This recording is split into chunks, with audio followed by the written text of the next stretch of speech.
unilaterally disarm and withdraw from engagement overseas. I'm talking about war, I'm talking about engagement. But their tactics are the same. They really don't have respect for the President of the United States, his intelligence, his decision-making capacity, so they want to take out John Bolton, you see, and replace him with whom? Well, apparently Rand Paul has been lobbying to be the president's go-between between Iran and the United States. Can you imagine that?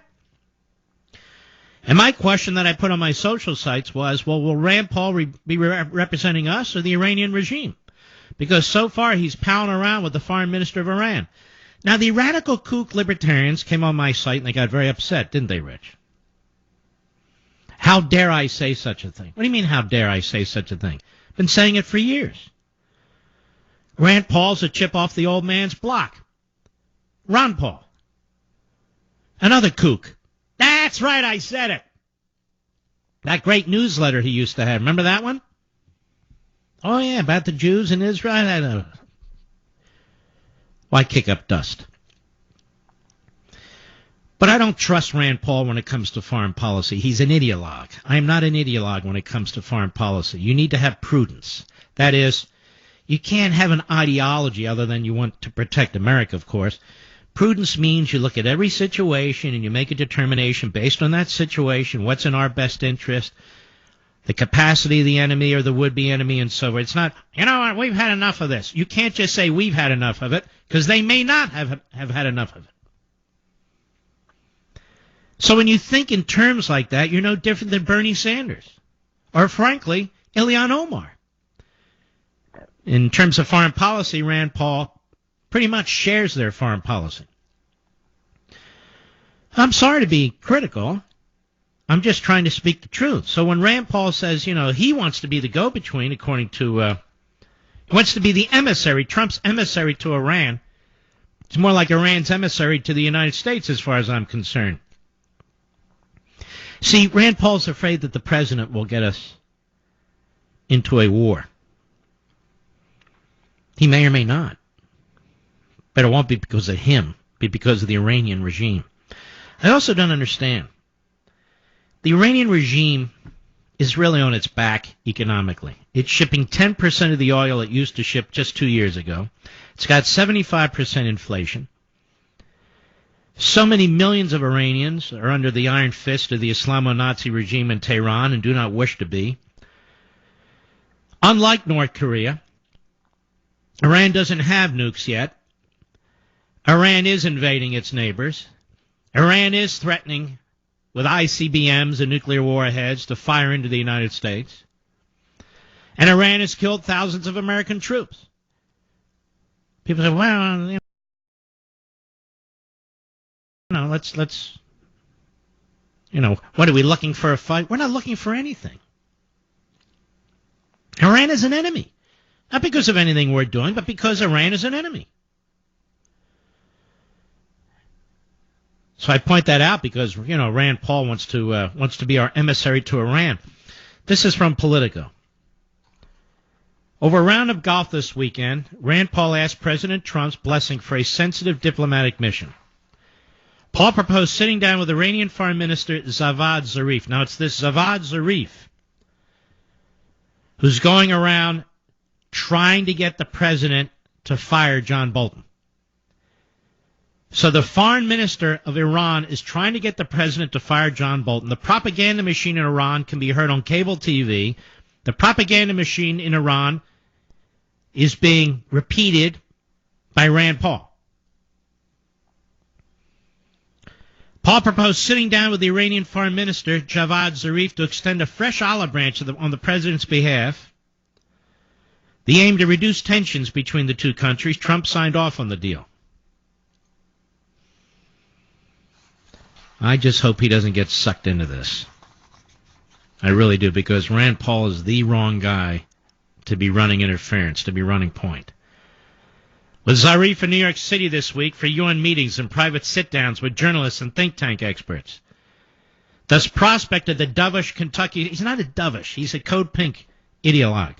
That's what he is. A lot of these people, who say America first, they don't believe in America first. They believe when it comes to foreign policy, America last. The Kentucky senator serving as the administration's chief diplomatic emissary has rankled many administration officials who are expressing concern that Paul's intervention threatens to scuttle the president's maximum pressure campaign against Iran. I don't understand. I need a neck brace. My neck is hurting. It's like I'm swinging from one direction to the other here. Aren't you, folks? Iran's the enemy. The Iran deal was a sellout, $150 billion plus $1.8 billion in cash. Iran's killed American soldiers. A man's threatening us with ICBMs, and they want to put nuclear war heads on them.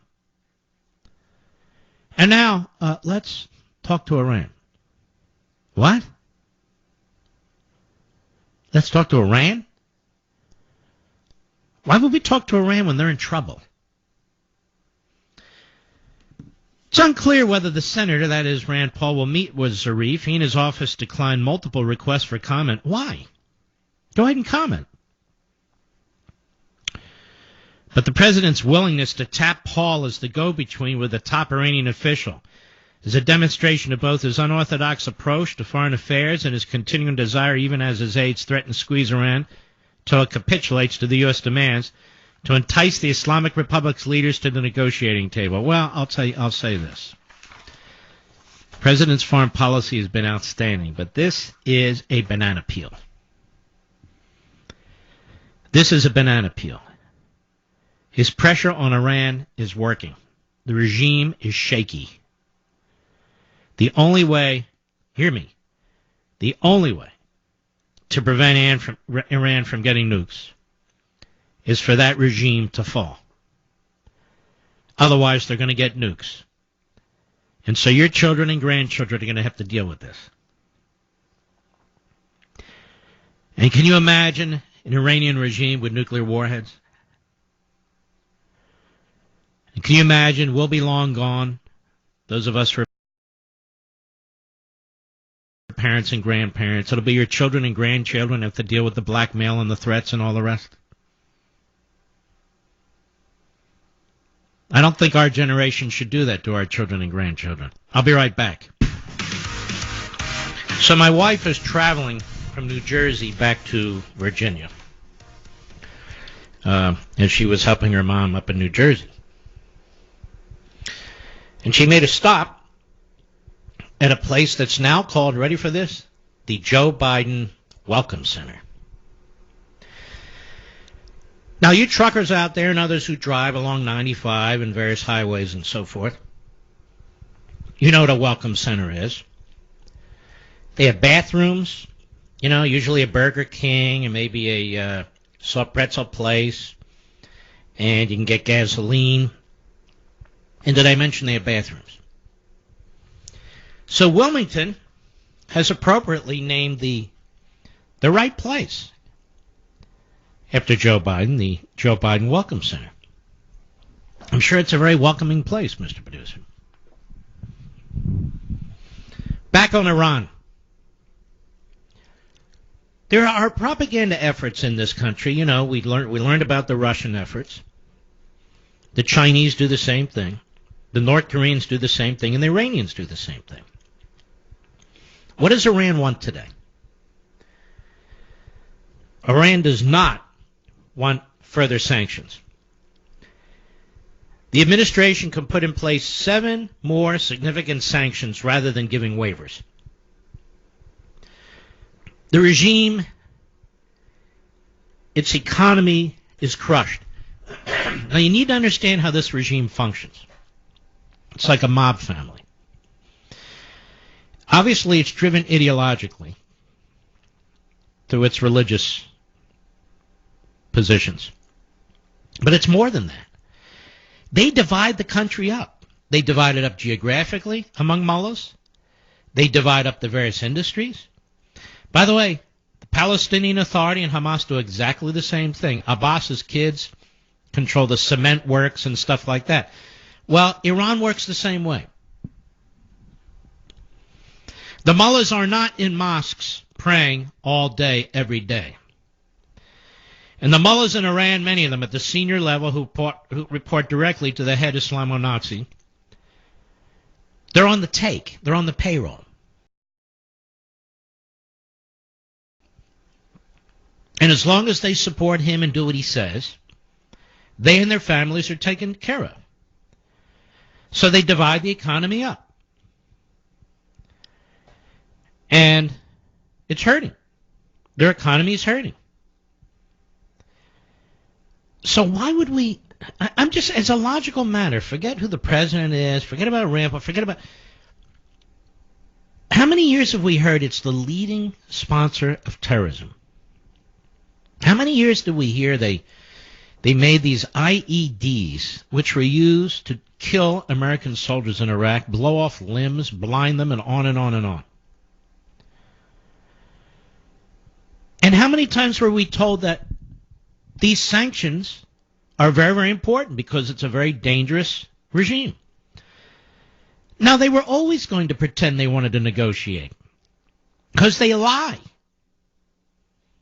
Because they lie. So I'm very confounded by this. So I'm truly hopeful that the same forces in the swamp that were there during the Obama administration, some of whom are still there at the State Department and other entities within the federal government and the bureaucracy, are not winning the day. And Rand Paul has never seen an enemy where he hasn't blamed the American people for being the reason that we have that enemy. I'll be right back.